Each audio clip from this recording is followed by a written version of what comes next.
What's up, everybody? Welcome to the Soulcast. This is our third episode. We are here live with DJ Main One. Yo. So check it out. My man is John B. Spasmatic, aka Furiaki over here. We up here got Main One in the building. How you feeling, baby? I'm good. And Nice. so we up here. You've been a San Diego resident for a while, right? You pretty much born and raised there. Or what's your story? No, I wasn't born in San Diego. I was born in Naples, Italy. Sorry, it's throwing me off just a little bit. The talking in the headphones. Yeah, I was born in Naples, Italy, and I came here when I was about 3 years old. Okay. And been here ever since. So, pretty much most of my life. Oh, okay, for sure. Yeah. Nice. So, what got you into DJing? Like, just the whole DJing thing? Man, DJing, just wanting to play music for people and wanting to play music and make people dance, you know. When I was in junior high, I wanted to be like the mobile DJs that would just, go around and play for dances and stuff like that. And Nice. I just thought it was so cool. I was really in love with music. I know that's the cliche thing to say, right? No, it isn't. If you're in love with music, you want to be the person there that's controlling the night, and you want to be able to, play the songs that you really love and have the dancers reciprocate the love, and I just wanted to be a part of that. Plus, I loved hip hop and I loved, scratching records, when I was a kid. Sounds so violent when you feel like that. Yeah, what's not cool? What's not cool about, taking a record and moving it back and forth and creating this sound that only hip hop created? Watch the bomb drop. All the competition that try to compete, stand back. Watch the bomb drop. All the competition that try to compete, stand back. Watch the bomb drop. You think I'm losing? Picture that. You want flavor? I'm the man to call on. I've always been in love with hip hop, and when I saw Beat Street for the first time, that was like, There it is. It's right there. Show it to him. Beat Street, that was my gateway drug into hip hop, and it was the best, and Heck yeah, dude. and That's one hell of a drug. Yeah. Hey, man. Scratching records, man. It's so dope. It's so fun. Who would you say is your inspiration behind you actually? You say you were looking at mobile DJs. A lot of Right. mobile DJs, and you wanted to do what they did. Was there any particular DJ that actually fed you this initial inspiration? Well, a lot of my friends, you kind of get inspired by your crew members, and a lot of my friends were Nice. doing it too when I was younger. Props to DJ Patman and DJ G.R.A.C.E. These are all guys that you guys probably won't know, but these are guys that I grew up with. You Nice. call me ignorant, son? You call me ignorant, son? You saying I ain't on the level, bro. dog? You saying I ain't We there, all dog? can't know everyone. You saying I ain't hip hop? Well, you probably right. You probably right. If they hip hop, then I probably ain't hip hop. But yeah, those were the guys that I was definitely looking up to. Those were the guys that showed me how to mix and how to scratch, and they were showing me tapes like DJ Kubert tapes and showing me, you could do all this stuff too with DJing too. You just don't play music. You could also be a turntablist, and you can scratch and you can beat juggle and you can do all these different things. If you don't mind me actually stopping you right there, can you actually go a little bit more in depth with what a turntablist, DJ, and so on and so forth? For sure, yeah. A DJ plays music, recorded music, sometimes their own, production, and they play it for people, whether they're dancing or they're entertainers. A turntablist is able to take different records and sounds and create their own music on the spot. Okay. So initially a freestyler.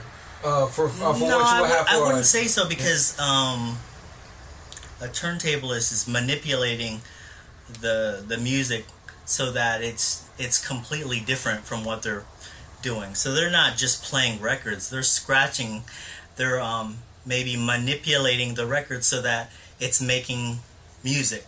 Give a good example if you can. So, for example, I can take of an artist.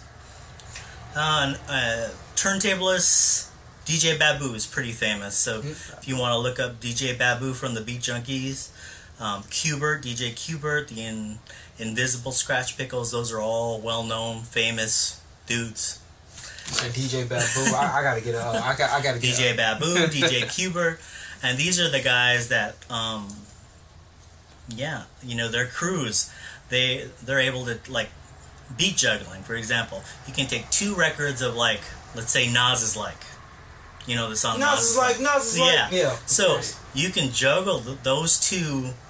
Take the break in the beginning, and you can juggle those two records to make your own beat.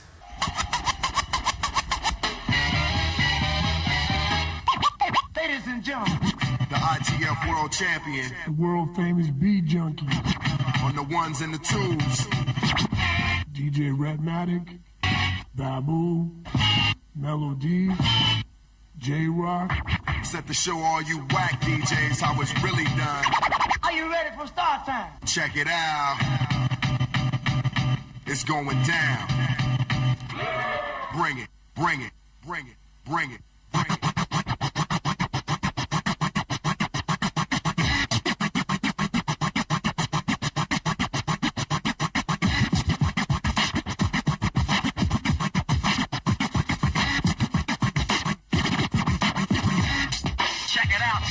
If the DJ don't know who I'm talking to, we are the ones that's running this show. It's not really Nas like anymore, but you're using Nas like to create a new sound and a new rhythm. So technically, you go from being a DJ or a mixer to being a producer.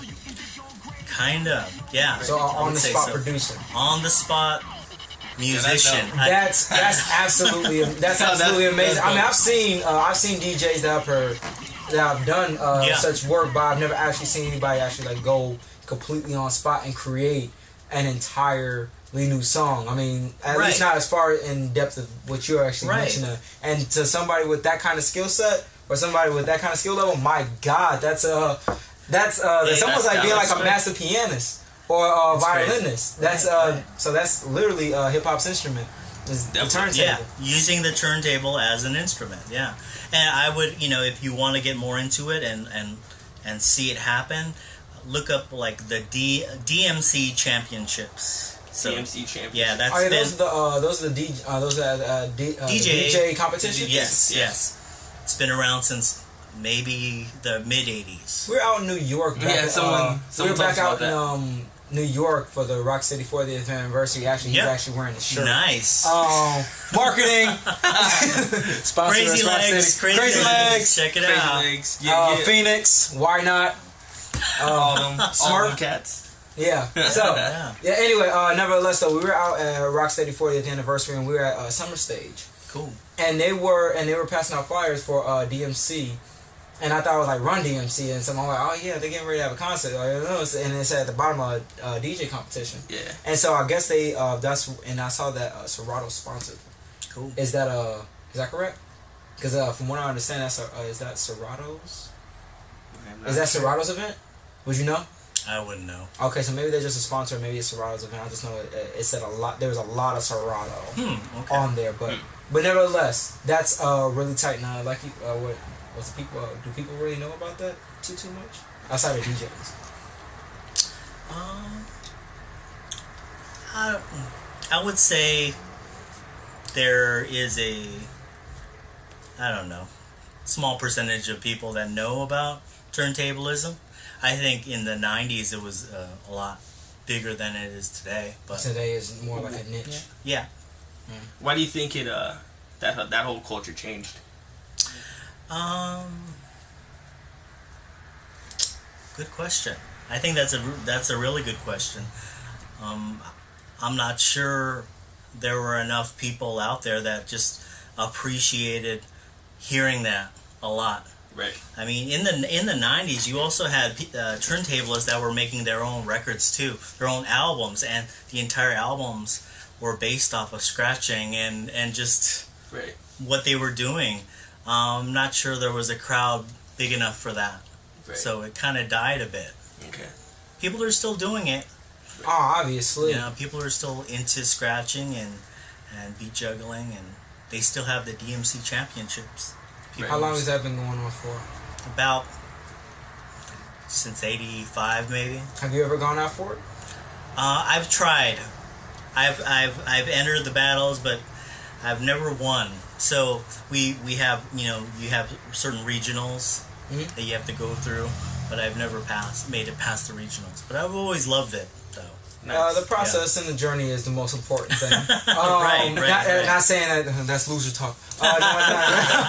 No. But actually going through that process, and you know what? If you and it's recorded now, and it's going to be put out there for the world to see as well. If you ever have the next time you actually go out for DMC like tournament or regionals as well, we like anybody that actually like is a DJ, hip hop enthusiast, lover, hip hop heads, anybody, b-boys, MCs, b-girls, graph artists, writers, everybody. Possibly if you can, DJ Man One, like he's one of the most significant DJs in San Diego right now. Thank you. And if we can actually like throw him support, throw him love, trust, it ain't always about getting yours. Like if you just as small as it is, just supporting somebody and doing something as far as actually them going out for a competition like that means the world. And actually like seeing them in that element, you just get introduced to a whole new world of hip hop, and that's something I definitely want to pursue as well. Definitely. So please support this man, show him mad love. Latin Soul's got your back like a mom. Thank you. Love what you do. Yes, thank you. And moving on, what else we got for him, man? So we were talking about the how it kind of died out. So just my question, since we're just sitting here and we got the viewers watching, what is something that we can do to bring it back alive and get it to that point where it brings more attention to it?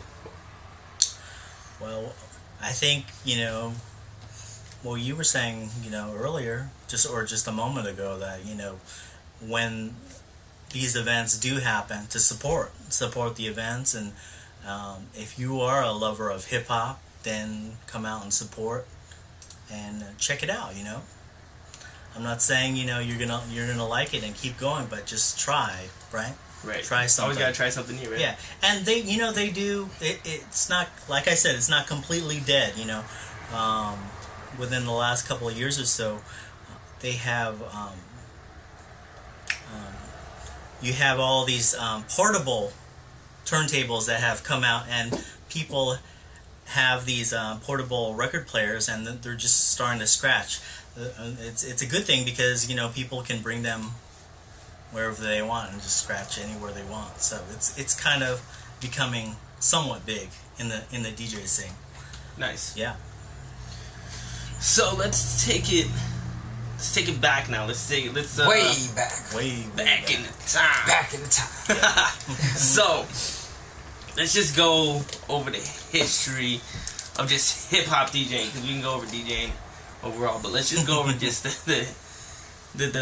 the culture of just hip hop and how it just kind of all started. Okay. Everybody. Awkward silence. Okay, so with that being said, let's break it down a little bit more. Let's say first DJ. Now this is this could be very controversial because depicting off of certain hip hop documentaries, right, as of that have come to light as of recently, and then due to popular belief, a lot of people also have the same beliefs as well. But contrary to popular belief, a lot of people think that DJ Kool Herc is the father of hip hop, and some people are even under the belief that he's the very first DJ. What do you say to that? Well, like you said, that they have different documentaries out, and some people want to choose to believe which story they want to believe. I think it's very tough because there isn't a lot of hard evidence out there, right, to prove a lot of these different stories. That's a very safe answer. I mean, it's legit. It's a legit. scientifical approach to it. You know, you need evidence to support your facts.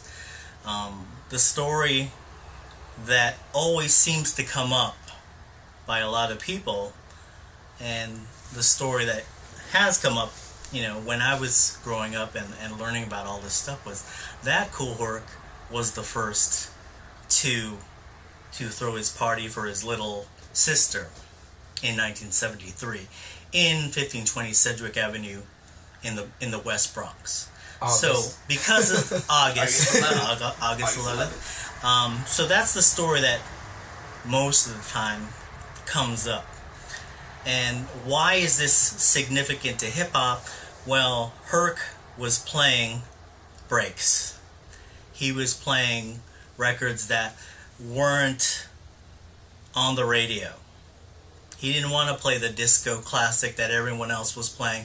He wanted to play something that he liked, that was James Brown, a remix of Sex Machine, or Give It Up, Turn It Loose. He wanted to play something that was obscure and, you know, something that he dug, you know, and he was playing breaks too. He was playing the break beats, and, you know, they always have this debate. Well, who was he playing breaks over and over? We don't know. But it was said, and he has said, that he was repeating and elongating certain parts of the records that were breaks. And he would have a certain type of method he would go about it, called the merry-go-round too. And I told him, I said, I'm going to try something new tonight. I'm going to call it the merry-go-round. Started out with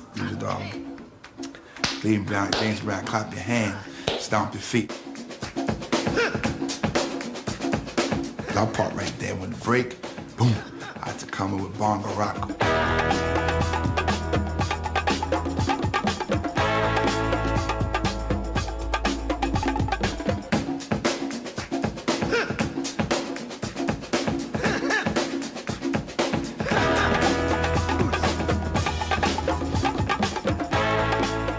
Bongo rock was still no vocals in it, and I would go into Baby Huey, you know, the Mexican.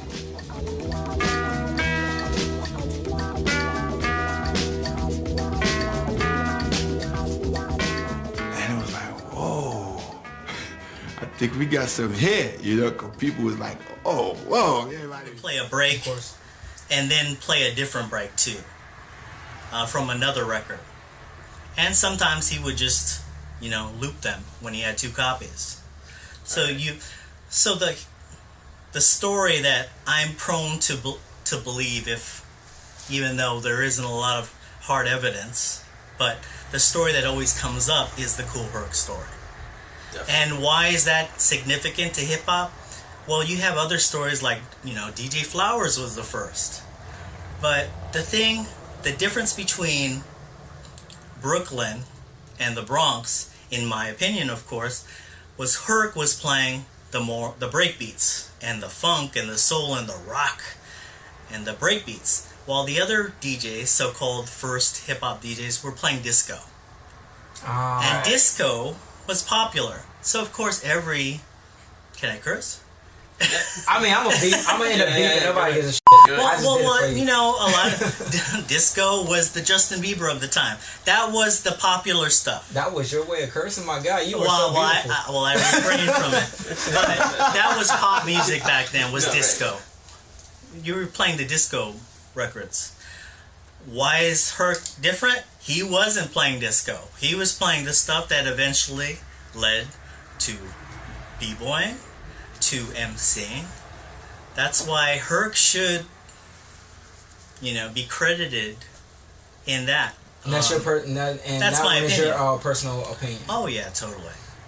I mean, I find that fair enough. I mean, if you can't go, if you can't specifically, I mean, if you can't generally say that he was the first DJ, then you, of course, like you ever said, have to scientifically break it down. And it seems like it's fair enough to actually say that if you're one of the first DJs to actually authentically play breaks versus most DJs that are pretty much sound like it was more of a conformity. than it was to actually stand out and do something different. Right. Then that's it's a little bit more legitimizing to actually be For like, sure. Kool Herc was the first DJ to bring about at least breaks, and for a party. Right. From what we're told, from all these From different, what we're told. Yeah. From what we're told. And you know, like, and you know, Bambaataa was there too, and he's probably just as old as Herc. So they were this was all happening kind of at the same time. So who knows for sure who did it first, but the stories always go back to that party in 1973 at Sedgwick Avenue. That's where a lot of the stories come from. So I always say that, you know, if you're gonna say who's the father of hip hop, then yeah, Kool Herc, sure. But you know what? I always say too, and I talk about this a lot with my friends. It doesn't take one person to start a culture. You have to have A team. you have to have actually yeah. communities, a group of people to start something. I don't think one man is totally responsible for starting something. Right. You need, without the dancers, who would come to that party, you know? Definitely. So, see, I'm a little, I talk about this all the time. It's like, when does hip-hop actually become hip-hop? Boy, you just hurt my... When does it become hip-hop, though? When, you know?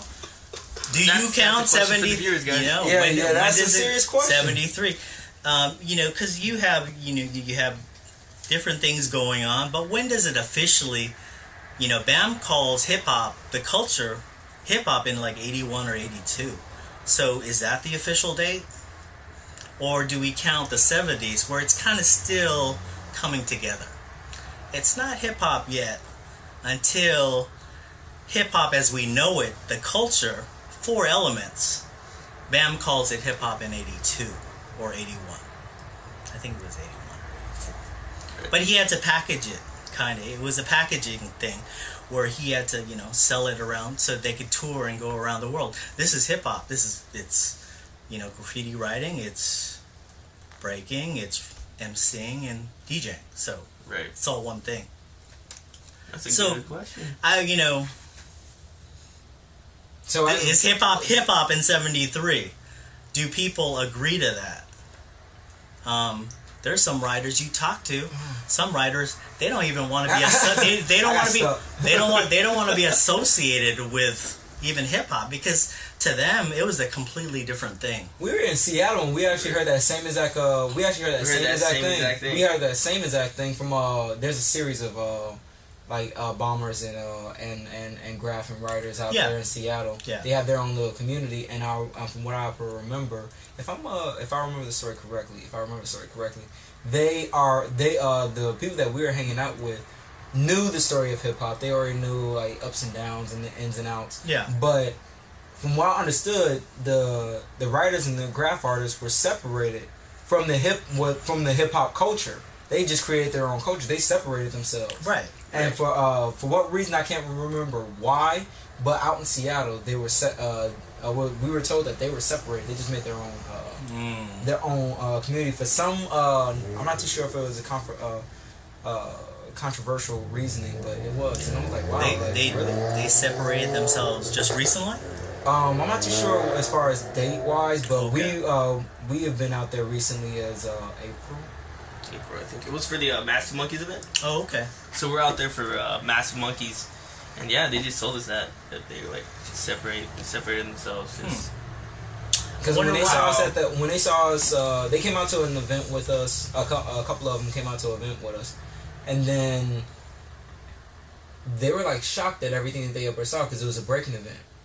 And when they ever saw everything that was associated with it, they were like, "Oh snap!" Like, and then we went out to a club afterwards, and it was this The bar. Sugar Hill? Yeah, Sugar Hill. Was Club? it Sugar Hill? Yeah. Sugar Hill Club. It was dope. Records everywhere. Oh, Shout out to was Sugar tight. Hill Club. Nice. Dope. Sponsor us. Just give you a shout out. But no, it was tight. And when he saw how everything was integrated as under the banner of hip hop, that's not how he was. That's not how things were for him. Oh, okay. And he was a bomber. He was a tiger. he did everything. Right. And I'm like, huh. That's this isn't the first time we've heard that. Well, I mean, you know, the famous writer in the movie Star Wars scene, there's a video of him saying like fuck hip hop, like he's not even a part of it. Like I think he might even was talking shit about, you know, b-boys and stuff like that. So he comes from a different generation, you know, and you know, graffiti writing started way before that Cool Herc party. So, and from what I understand, graffiti writers were considered to be the very first b-boys. Am I right, or am I wrong? Is that a misconception? Because why? No, I've never heard that. The few from a couple OGs that I've up here actually talked to, mainly graph artists. They were saying that they were the first b-boys. There were a lot of the elements were linked together. So if you're a graph artist, the graph artist started breaking, and I'm not too sure exactly where the MC upper came into play, but I do recall we're having this conversation. I don't want to say the person's name because it may have may piss a few people off, and then they may come back and get me. But I'll keep that confidential, just in good spirit.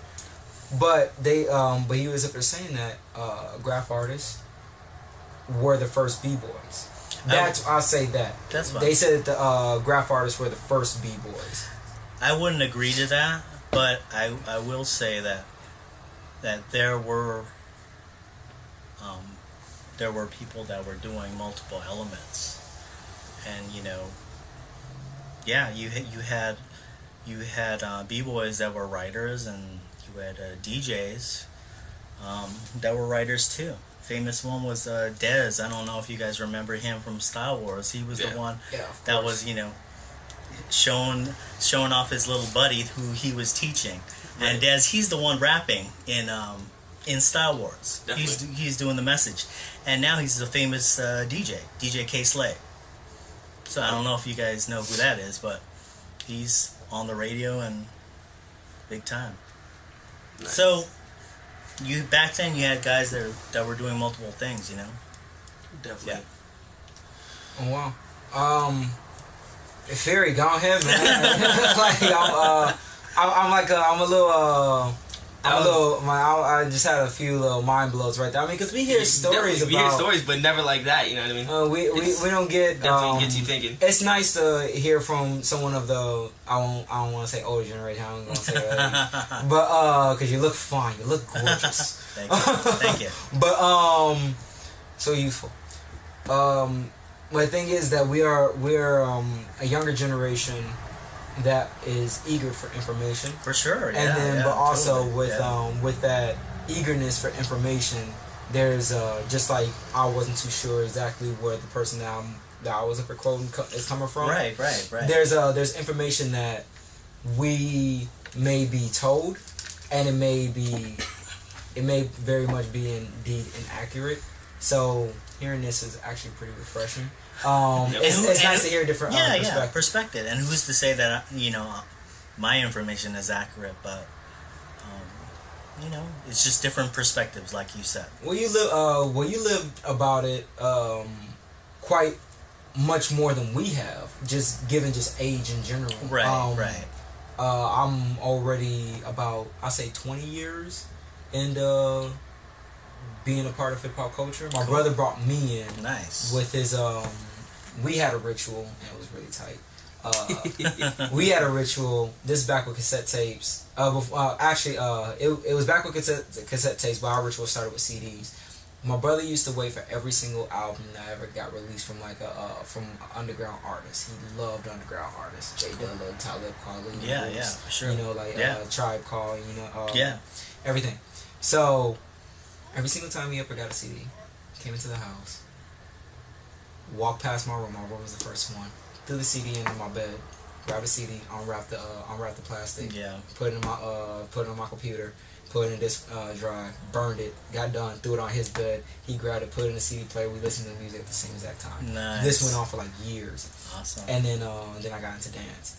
But that was my introduction to hip hop. That's cool. But that isn't necessarily that isn't necessarily the historical aspect of what we're all exposed to when it comes to where it all comes from, where the foundation is, and so on and so forth. That's my personal story with hip hop, just like everyone else's personal story with hip hop. It's all different. And that's what makes us, that's what unique. Brings us together as one, as a culture, being unique in our own individual experiences with hip hop. But it's still very important to actually know where all this stuff comes Where the from. roots.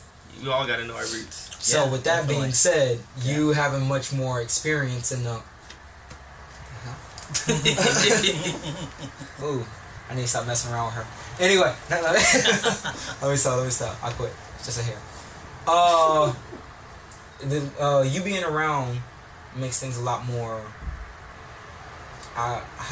What's the word I'm saying? No, I don't want to say legit. Appealing. That too. But it kind of solidifies a bit of history because we don't live through that.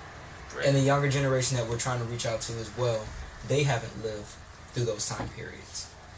So, with all your experience, we are going to at least take into consideration that you've actually lived through those times. Kind of like the Rodney King thing, Like, we lived through Rodney King. So we know that that's one of the pinnacle moments almost in, like, hip-hop, was like the Rodney King. Right. So, if you lived through it, you can actually recall that time period and when you actually was in the culture. Definitely. And I will say that I didn't actually live in New York during the times of hip-hop, but I just want to make that clear. I'm not saying that I, lived through it, but I did love it so much that I wanted to learn more about it. So I just, talked with people, and I read books, and just, I talked with a lot of people that were around. I got a chance to speak with Track 2. I used to have a B-boy podcast, and I got to talk with Track 2. I got to talk to Legs about certain things, and I watched a lot of documentaries too. So Nice. That's a lot of hours to be putting in. It's a lot of days. It's a lot of years. And with your amount of wisdom and your amount of experience. I don't know. Question before. I don't know if you had a question. Feriaki or not.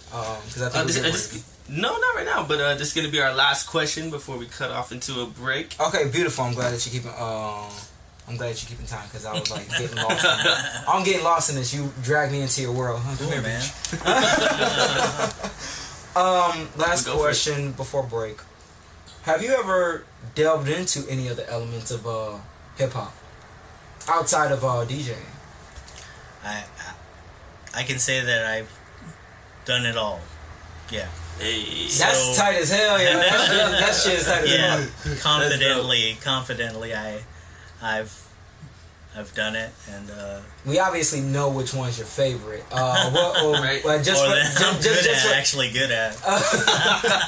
Just for you don't want to see me in a circle. It doesn't look good. Well, I remember when I got down and I talked to you before. You made me feel better. So at least I know that those words were at least legit, and you weren't just trying to quit being a little bitch.